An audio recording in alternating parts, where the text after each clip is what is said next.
نحمده ونصلي على رسول الكريم اما بعد فاعوذ باللہ من الشیطان الرجیم بسم اللہ الرحمن الرحیم۔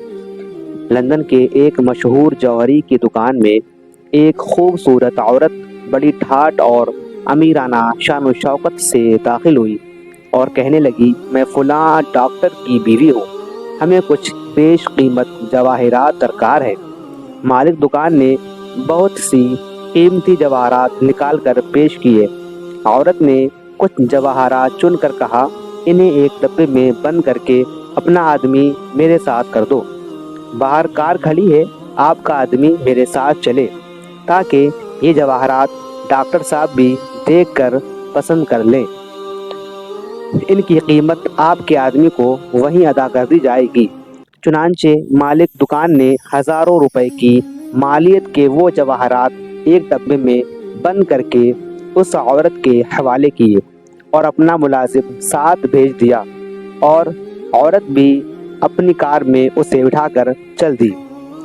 تھوڑی دیر کے بعد یہ کار لندن کے کسی دوسرے حصے میں ایک مشہور ڈاکٹر کی دکان کے سامنے رکی، اور عورت نے اس ملازم سے کہا، تم کار ہی میں بیٹھو، میں ڈاکٹر صاحب کے پاس جاتی ہوں اور ابھی تمہیں اندر بلا لیا جائے گا۔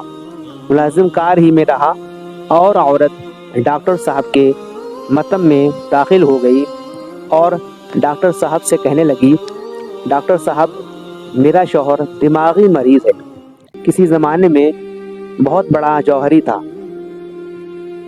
کاروبار میں نقصان واقع ہو جانے سے دماغ پر بڑا اثر پڑا، اور اب ہر وقت یہی کہتا رہتا ہے، لاؤ قیمت جواہرات کی، لاؤ قیمت جواہرات کی، میرے جواہرات میں قیمت لینے آیا ہوں، میں قیمت لینے آیا ہوں، وغیرہ وغیرہ، اور مجھے دیکھ کر اس کا مرض اور بھی بڑھ جاتا ہے۔